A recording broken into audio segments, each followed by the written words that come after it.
Topic है हमारा आव्यूह। तो आव्यूह किसको कहते हैं? आव्यूह है, आव्यूह होता है आपका आव्यूह संख्याओं अथवा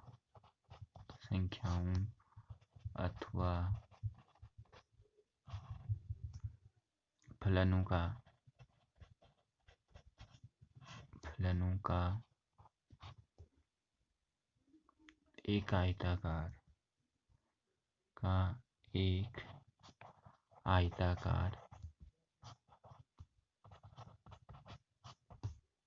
क्रम विन्यास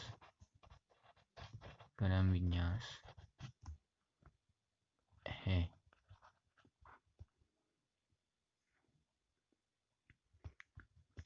आव्यूह क्या है? आव्यूह संख्याओं अथवा फलनों का एक आयताकार क्रम विन्यास है। तो अब इसमें क्या होता है, जो आयताकार क्रम विन्यास में जो संख्याएं अथवा फलन होते हैं उनको आव्यूह के अवयव कहते हैं। ये सभी क्या होंगे? आव्यूह के अवयव कहेंगे। और आव्यूह को हम इंग्लिश लेटर ABC से डिनोट करते हैं। तो आव्यूह को अंग्रेजी वर्णमाला के बड़े अक्षर ABC से प्रदर्शित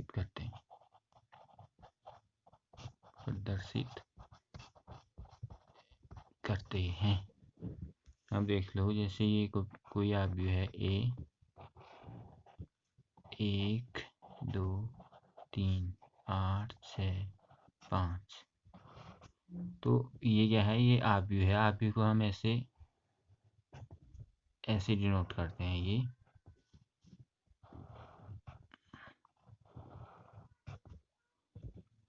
तो ये क्या है? इसके अवयव हैं।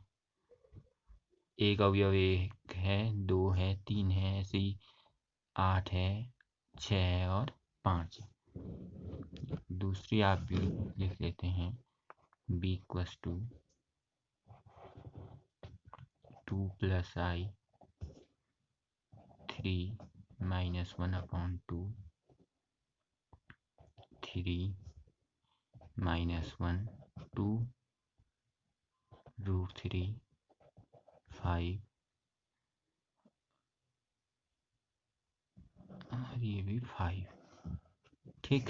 तो आव्यूह को हम ऐसे डिनोट करेंगे, ऐसे और ऐसे। और इनके अंदर जो एलिमेंट होंगे इनको आव्यूह के अवयव कहते हैं। सब ये अवयव हैं, ये अलग अवयव, ये अलग, ये अलग। अब जो क्षैतिज रेखाएं होती हैं, क्षैतिज रेखाएं मीन्स ये रेखाएं, ये रेखा, ये रेखा, ये रेखा, तो इसको क्या कहते हैं? हम पंक्ति कहेंगे इनको। क्षैतिज रेखाएं जो भी हैं इनको पंक्ति कहेंगे, ऐसे कहेंगे। और ऊर्ध्वाधर रेखाएं जैसे ये हो गई, ये हो गई, ये हो गई, इनको कहेंगे हम स्तंभ। ठीक। तो अब हम आव्यूह को कह सकते हैं पंक्ति तथा स्तंभों का जो कॉम्बिनेशन होता है उसको भी हम आव्यूह कह सकते हैं। अब देखो, जैसे पहली वाली आव्यूह है, इसमें कितनी पंक्तियां हैं? 1 2 पंक्तियां और 2 कॉलम। सॉरी, 2 पंक्तियां, एक ये कॉलम कितने हैं? 1 2 3। तो इस आव्यूह में क्या है? 2 पंक्तियां और 3 कॉलम। 3 कॉलम से स्तंभ है, 2 पंक्तियां और 3 स्तंभ है, 2 2 और 3 कॉलम। तो और इसमें 1 2 3 3 पंक्ति और 1 2 3 3 स्तंभ, या 3 रो और 3 कॉलम है। अब है आव्यूह की कोटि। आव्यूह की जो कोटि होती है वो क्या होती है? आव्यूह की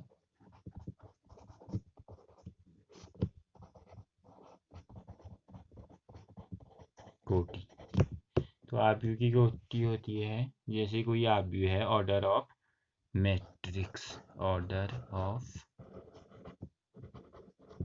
मैट्रिक्स।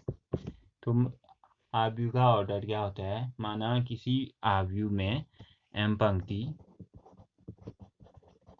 तथा n स्तंभ है, m पंक्ति तथा n स्तंभ हैं, तो आव्यूह को m क्रॉस n कोटि का आव्यूह कहेंगे। m क्रॉस n या m मल्टीप्लाई n कोटि का आव्यूह कहेंगे।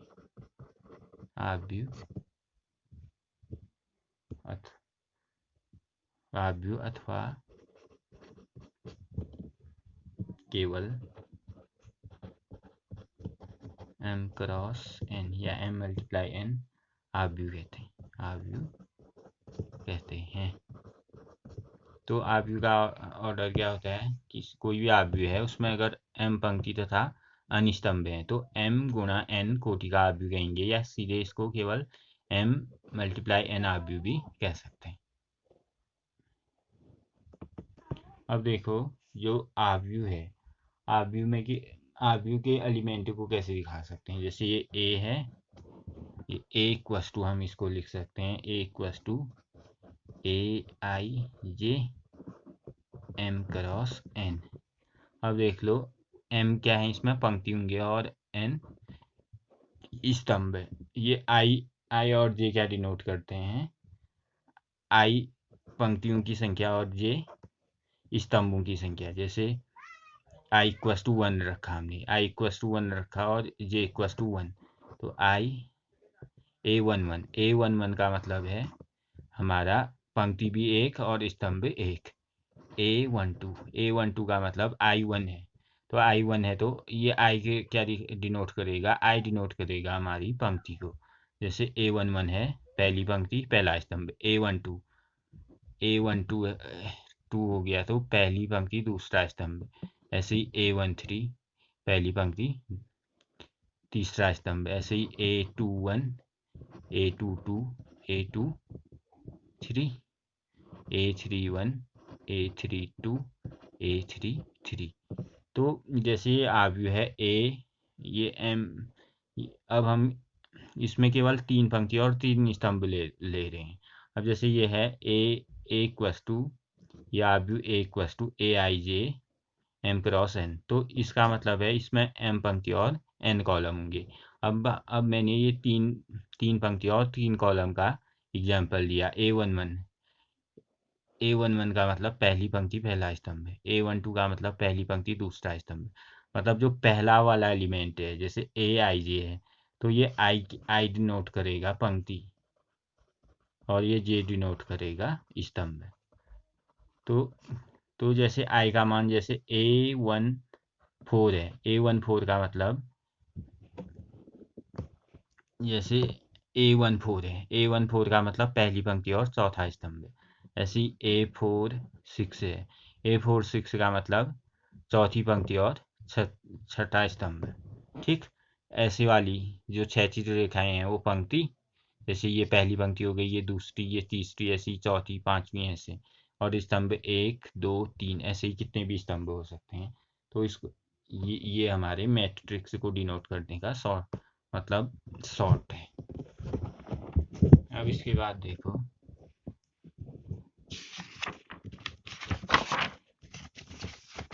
अब हैं आव्यूह के प्रकार। जो आव्यूह हैं उनके किस टाइप के आव्यूह होते हैं? तो टाइप्स ऑफ मैट्रिक्स,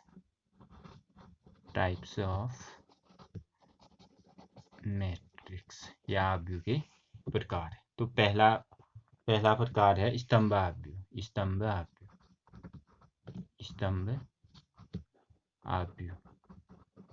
स्तंभ आव्यूह मीन्स, या इसको इंग्लिश में कह सकते हैं कॉलम आव्यूह, कॉलम मैट्रिक्स। तो कॉलम मैट्रिक्स उसको कहेंगे जिसमें केवल एक स्तंभ होगा, उसको कहेंगे हम स्तंभ आव्यूह। मतलब केवल एक स्तंभ होगा, उसको स्तंभ आव्यूह कहेंगे। जैसे ये है,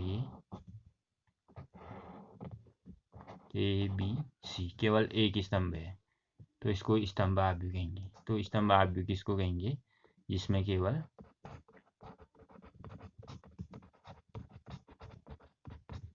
एक स्तंभ हो। ठीक, और इसका ऑर्डर लिखेंगे हम। कितनी पंक्तियां हैं इसमें? 3 पंक्तियां, 3x1। तो कभी भी जब हम उसका ऑर्डर लिखते हैं तो पंक्ति गुणा कॉलम। तो कितनी पंक्तियां हैं? 3 पंक्तियां और 1 कॉलम।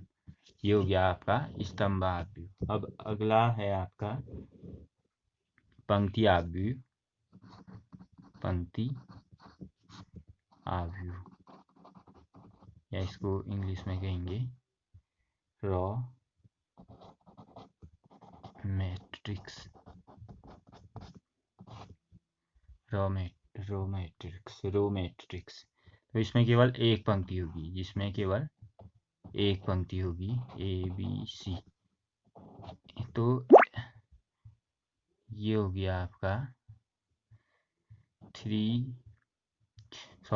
इसमें कितनी पंक्तियां हैं? केवल एक पंक्ति है, 1 × 3, एक पंक्ति और 3 स्तंभ है। तो पंक्ति आव्यूह किसको कहेंगे? जिसमें केवल एक पंक्ति होगी, केवल एक पंक्ति होगी, तो उसको पंक्ति आव्यूह कहेंगे। ठीक, चौथा है वर्ग आव्यूह, तीसरा है वर्ग आव्यूह। तो वर्ग आव्यूह या इसको कहेंगे हम स्क्वायर मैट्रिक्स।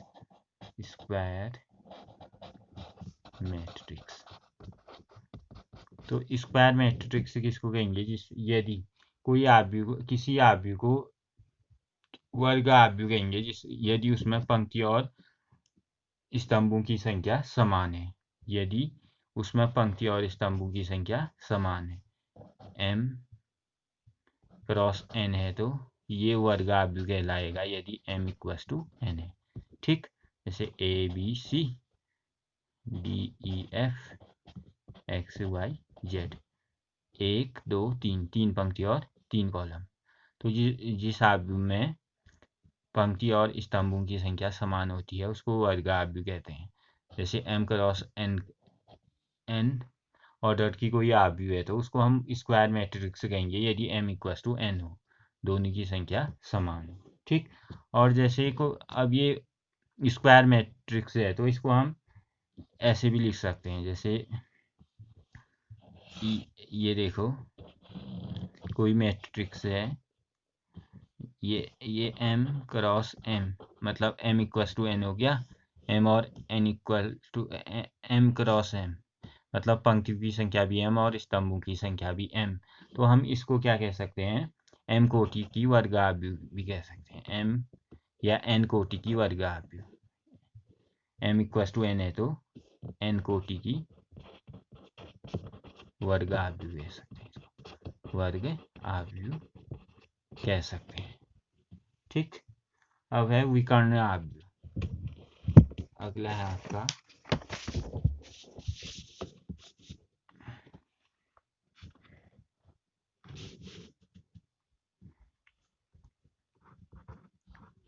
विकर्ण आव्यूह। विकर्ण आव्यूह मीन्स डायगोनल मैट्रिक्स। तो डायगोनल मैट्रिक्स उसको कहेंगे, तो एक वर्ग आव्यूह को हम विकर्ण आव्यूह कहेंगे। एक वर्ग आव्यूह को विकर्ण आव्यूह कहेंगे। वर्ग आव्यूह को विकर्ण आव्यूह कहेंगे। विकर्ण आव्यूह कहलाता है यदि विकर्ण के अतिरिक्त आव्यूह के सभी अवयव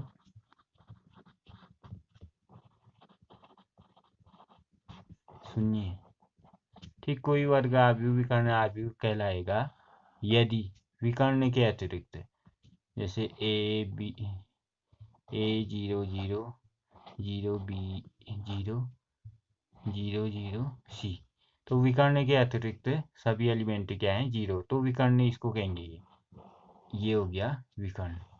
तो विकर्ण के अतिरिक्त सभी एलिमेंट क्या हैं, 0, तो इसको कहेंगे हम वर्ग आव्यूह। ठीक, तो ये हो गया वर्ग आव्यूह। तो विकर्ण आव्यूह। तो विकर्ण आव्यूह के लिए क्या होना चाहिए, वर्ग आव्यूह होना जरूरी है। और तो विकर्ण आव्यूह को विकर्ण आव्यूह कब कहेंगे, जब विकर्ण के अतिरिक्त, ये विकर्ण है, इसके अतिरिक्त सभी एलिमेंट क्या होनी चाहिए, 0 होनी चाहिए। ठीक, अब है अदिश आव्यूह। अगला है आपका अदिश आव्यूह।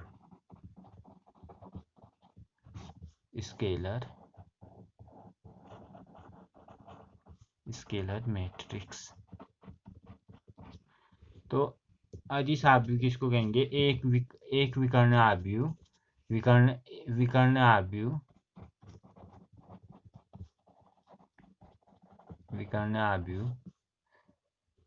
अदिश आव्यूह कहलाता है।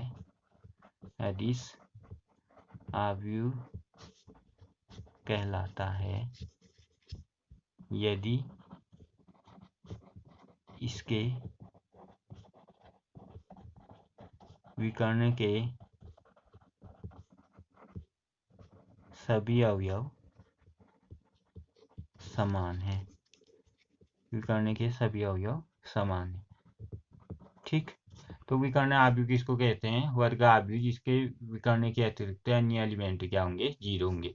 और अदिश आव्यूह किसको कहते हैं, ऐसा आव्यूह जिसके विकर्ण के सभी एलिमेंट क्या होते हैं, समान होते हैं। जैसे A0 0 0 0 0 A, तो विकर्ण के सभी एलिमेंट क्या है इसके, A0 0 0 तो सभी विकर्ण के सभी एलिमेंट क्या है, A समान है, तो इसको कहते हैं हम अदिश आव्यूह।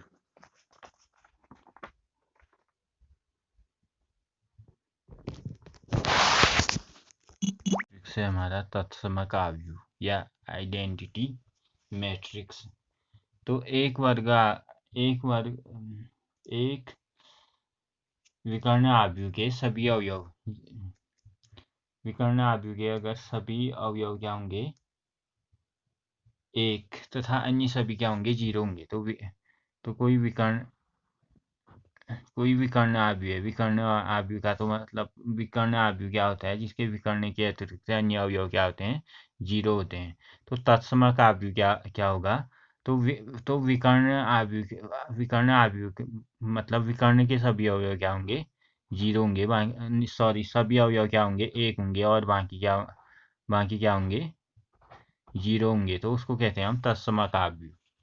तो तत्समक आव्यूह का मतलब है विकर्ण के सभी अवयव 1 होंगे और बाकी सभी एलिमेंट क्या होंगे, 0 होंगे। तो ये 3 कोटि का तत्समक आव्यूह हो गया। ऐसे ही 2 कोटि का विकर्ण तत्समक आव्यूह क्या होगा, 1 0 0 1। तो विकर्ण के दोनों एलिमेंट, सभी एलिमेंट 1 और बाकी 0। ऐसे ही 4 ऑर्डर का लिख सकते हैं हम, 1 0 0 0 0 1 0 0 0 0 1 0 0 0 0 1। तो ये 4 ऑर्डर का तत्समक आव्यूह हो गया। तो तत्समक आव्यूह किसको कहते हैं, जिसके विकर्ण के सभी अवयव 1 होंगे और बाकी सभी के अवयव क्या होंगे, 0 होंगे। ठीक, ये हो गया आपका तत्समक आव्यूह।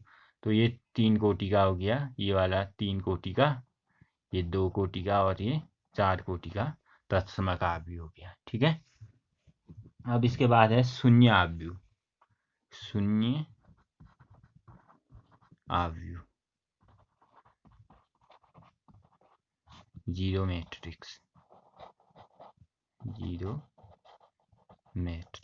तो 0 मैट्रिक्स उसको कहेंगे जिसके सभी एलिमेंट क्या होंगे, 0 होंगे। जैसे ये हो गया, ये हो गया, ये हो गया, ये हो गया, ये हो गया। तो जिसके सभी एलिमेंट क्या होंगे, जीरो होंगे, उसको कहेंगे हम शून्य आव्यूह या जीरो मैट्रिक्स। ठीक।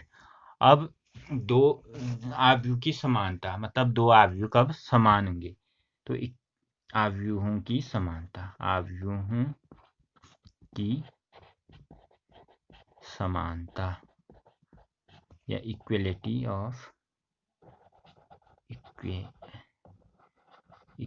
Of matrix. तो दो मैट्रिक्स इक्वल कब होंगे या इक्वलिटी कब होंगी उसकी, कि जैसे कब होंगी, जैसे एक मैट्रिक्स है A equals to a i j, B equals to है बी आई जे। तो ये दोनों मैट्रिक्स समान कब होंगे, जब दोनों की कोटियाँ क्या होंगी, समान होनी चाहिए। मतलब दोनों की कोटियाँ समान का मतलब पंक्तियों और स्तंभों की संख्या जो ए में है वही क्या होनी चाहिए, बी में होनी चाहिए। जैसे ये 3x2 टू ऑर्डर का है, तो ये भी 3x2 ऑर्डर का होना चाहिए। ठीक है। एक तो कोटियाँ क्या होनी चाहिए, इसकी समान होनी चाहिए। ठीक। तो एक तो कोटियाँ समान होनी चाहिए, तो फर्स्ट कंडीशन क्या है, कोटियाँ समान होनी चाहिए, कोटियाँ समान। और सेकंड है ए का प्रत्येक अवयव, ए का प्रत्येक अवयव, ए का प्रत्येक अवयव बी के प्रत्येक अवयव के समान होना चाहिए, प्रत्येक अवयव के समान हो। जैसे देख लो, एक है एक वस्तु 2 3 0 1, बी इक्वस टू है हमारा 2 3 0 1। तो सबसे पहले हम क्या चेक करेंगे, हम सबसे पहले चेक करेंगे कि ऑर्डर इनके समान है कि नहीं है। इसमें कितनी पंक्तियां हैं, 2 पंक्तियां और 2 स्तंभ, इसमें भी 2 पंक्तियां और 2 स्तंभ। अब ए का प्रत्येक अवयव, जैसे पहला अवयव ये क्या है, इसका पहली पंक्ति और पहले कॉलम का अवयव है, तो इसमें भी पहली पंक्ति और पहले कॉलम का अवयव 2 है, तो ये इसके बराबर है। ऐसे ही पहली पंक्ति और दूसरे कॉलम का अवयव 3 है, तो पहली पंक्ति और दूसरे कॉलम का अवयव 3 है। तो ऐसे ही दूसरी पंक्ति पहले कॉलम का अवयव 0 है, तो दूसरी पंक्ति पहले कॉलम का अवयव 0 है, तो दूसरी पंक्ति दूसरे कॉलम का अवयव 1 है, तो दू, दूसरी पंक्ति और दूसरे स्तंभ का अवयव 1 है। तो प्रत्येक एलिमेंट क्या होनी चाहिए, समान होनी चाहिए, उसी को हम समान आव्यूह कहेंगे। ठीक। जैसे दूसरा है हमारा x इक्वस टू, देख लो x इक्वस टू 3 2 0 1 और y इक्वस टू है 2 3 0 1। अब देख लो, ये 3 है, पहला अवयव पहली पंक्ति और पहला स्तंभ 3 है, और यहाँ 2 है, तो ये दोनों ही अलग अलग हो गए। तो ये दोनों स्तंभ, ये दोनों मैट्रिक्स क्या हैं, अलग अलग हैं। ठीक। तो ये दोनों ए और बी तो समान है, और एक्स वाई क्या हैं, अलग अलग है। ठीक।